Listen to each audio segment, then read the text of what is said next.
everybody, I'm Bede, aka the Terrible Australian of Super Podcast, and welcome to the sixth edition of the Godzilla Diaries.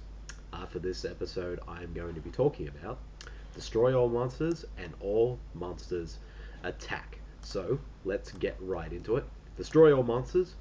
This is my second viewing of this film. First time I watched this was back in either 1998 or 99. I can't remember, but I know I was in my teens when I watched it.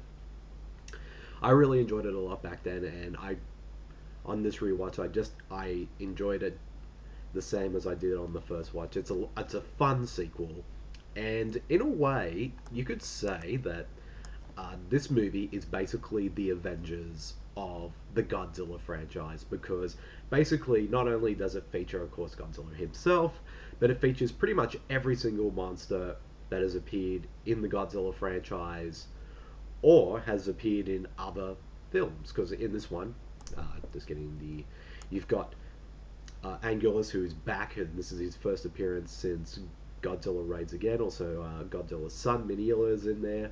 Rodan, Mothra. Mothra, for some bizarre reason, is in caterpillar form in this one, even though he sort of went back to being a moth in the last one. But then again, I guess the only way that explain that is this movie is set in the future that is 1999. And all the other Godzilla movies that came after that, I suppose, in a way, are set before this one. So in a way, this is the Fast and Furious 3 of the franchise, where it's basically like set before all the other. It's like set after the other sequels of the franchise. But and also you got Gorgosaurus, Komunga, who is in, of course, son of Godzilla. Well, there actually are some monsters. Gorgosaurus is actually one of a few monsters who didn't appear in a Godzilla film prior to this one. He was one of the few of the monsters in this one who actually appeared in other Toho monster films. Because in this one, the first time his appearance was in King Kong Escapes, but also there's other monsters, like another one called Manda, Baragon, Varan.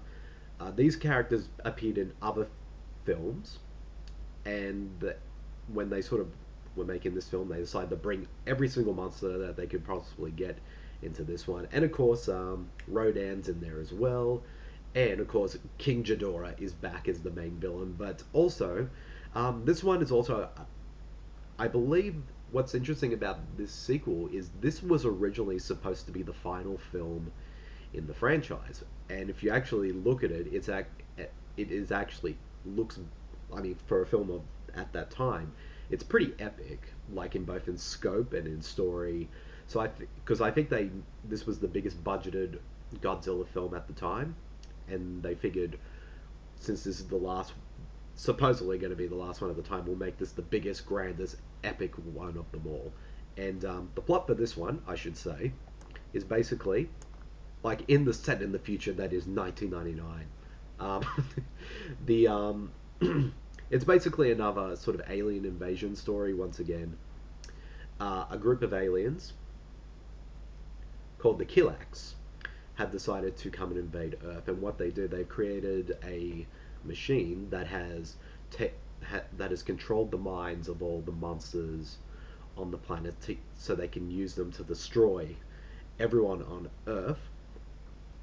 So it's up to a handful of scientists and astronauts and the military to come together and to fight these aliens and somehow get the monsters out of under their mind control and to use them to fight against the Kilax. And that's pretty much the sum of the story.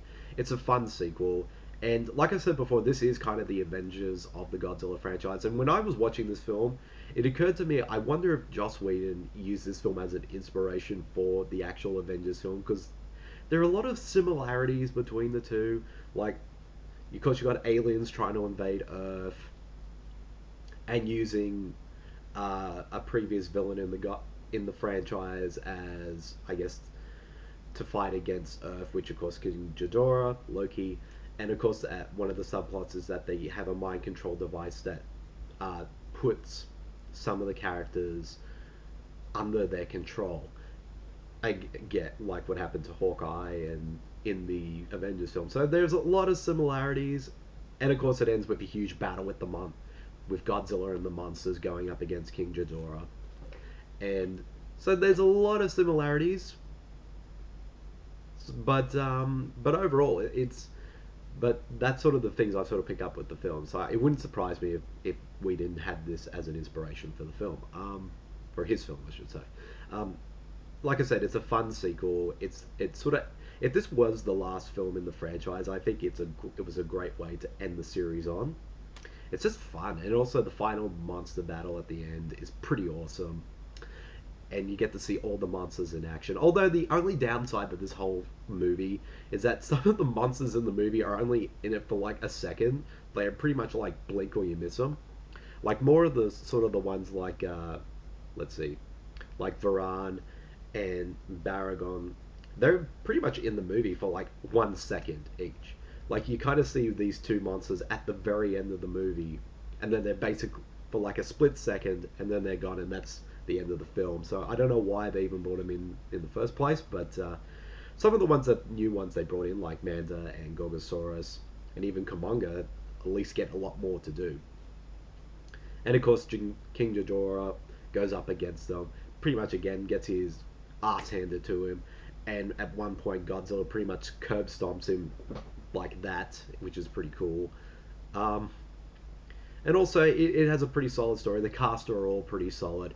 And I think I mentioned this in the previous episode that Akira Kubo, this is the third Godzilla film that he's featured in.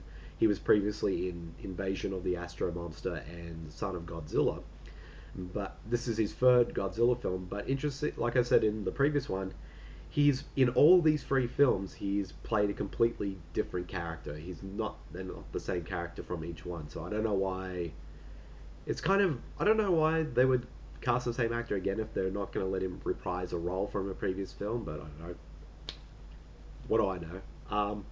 And also, there's an actor in this movie. There's an English-speaking actor, uh, Andrew Hughes, who is dubbed over in the film. I've actually seen it in another film before. If anyone who knows me knows, one of my all-time guilty pleasure movies is The Golden Bat, and he's actually in The Golden Bat as well. So I kind of geeked out a little bit when I saw him in this film. But yeah, it's a lot of fun. Um, I'm not sure if the aliens plan makes total sense, but you know, for what it is, it's fine. They're pretty much solid villains overall, and it's just a lot of fun. I mean, it's definitely one of the better and strongest sequels in the franchise, and it's a great time to revisit this film again. And of course, this film was directed by Hishiro, sorry, Hishiro Honda, who of course made the original Godzilla and a couple of the sequels as well. So um, he does a really good job in the directing front. So overall, it's a fun time.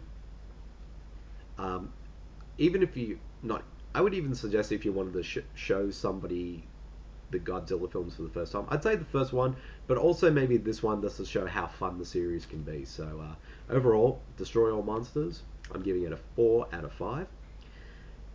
Now on the other end of the spectrum, All Monsters Attack. Yeah, this movie. I should state beforehand, this movie. What's interesting about this movie is this is the first one. Like, even though the series had sort of gone a bit more of a kid-friendly approach in the last few films, but this is the first one where this one it was made especially for the kids. Like, this one is just for kids only, and watching this film, you can definitely see that it actually. This one also went by other titles for some bizarre reason. It also goes by the titles of Godzilla, Minya, and Gabara, All Monsters Attack, or Godzilla's Revenge. Which that title doesn't make any sense whatsoever because Godzilla doesn't take revenge against anyone in the whole movie. And it's also so far it's the shortest one of the series. This one only just is only 66 minutes long. And this film, this I'm not gonna lie, this movie was terrible. I honestly think this movie should have been called Stock Footage the Movie, because basically that's all the movie is. It's like freaking stock footage from other films in the series. I mean, well, the plot of this film is it's about a young boy named Ichiro, and he's like obsessed with Godzilla. Like and he he daydreams about wanting to meet Godzilla and hang out with him and stuff like that. And so he daydreams and he meets up with Miniilla, who for some bizarre reason is the same size as him and as the kid, and also can talk. I don't know. Then again, it's a dream sequence. I'm looking too much into it, but it's bizarre. And at some points, Miniilla can like be the same size as a kid and then grow like back to his normal giant size. But basically, when you think about it, the real Godzilla, like I'm talking about real life in the movie, there's no monsters in it. It's all in the imagination of this kid. And basically, anytime you see Godzilla fight with any monsters, it's they pretty much replay footage from previous films. Like they show like his battle with the giant praying mantises from Son of Godzilla, and as well as his fight with Komanga from Son of Godzilla. So they recap those scenes again for this film, while adding in some additional new stuff with Godzilla fighting Gabara. I think that was his name, so forgive me if I got it wrong. So basically, like, and also there's this subplot where the kid, there's in the real world of the film, there's these two bank robbers that have stolen money, and they're on the lookout for a car, and Ichiro accidentally steals, well, finds one of the robbers' driver's license and takes it. So they basically, the bank robbers kidnap the kid to hold him ransom so they can find a car and get out. It's such a weird story. Like I know this it's aimed for kids and whatnot, but the filmmakers could have done better than this. Seriously, I mean, also Ishiro Honda, this ended up being his very last Godzilla film that he directed, and it's just a bad way to end the series on. It's badly written, poorly directed, and I mean, if you took out all the stock footage scenes in this film, the film probably would have ended up being like 20-30 minutes long. It's just 30 minutes of stock footage and 30 minutes of new stuff. It just seems lazy. Like they could have made it work, but it's just so badly done and just really weird and bizarre. And Godzilla, of course, when he's not appearing in stock footage, he does appear in the film, but it's only very minor. And Gabara, the monster in this film, is pretty much the personification of of a bully that Ichiro knows in real life. And Gabara kind of looks like the grumpy cat if he was mutated by the ooze from Teenage Mutant Ninja Turtles, while at the same time taking a whole bucket of LSD and acid at the same time. That's how the character looks. So it's just a weird movie, and it's not good. It's really bad. It's really bad. Like I said, it could have worked, but unfortunately, it just feels like a lazy cash in for kids, and unfortunately, it doesn't work at all. It's just weird, bizarre, and poorly done. And in a way, it has like elements like it's almost like if you combine Never-Ending Story with Home Alone in one concoction, you've got All Monsters Attack, and it's just well, that's kind of the kind of movies that was twirling around in my head when I was watching this movie. Yeah, it's crap. This movie is really crap. If I had to rate All Monsters Attack, I'm giving this 1.5, only because of course Godzilla and Minia, when they do have scenes together in the new scenes that were made for the film, they do have good chemistry once again. And for some bizarre reason, poor Miniilla, sorry, butchering names, still gets smacked around by Godzilla when he's not doing anything right. So, and also I got to give Miniilla credit for actually trying to stand up and fight Gabara's in this film. So, Yeah, so overall, it's a bad sequel, really bad. One and a half. Actually, on second thought, I'm just going to give it a yeah, one and a half. It's really bizarre.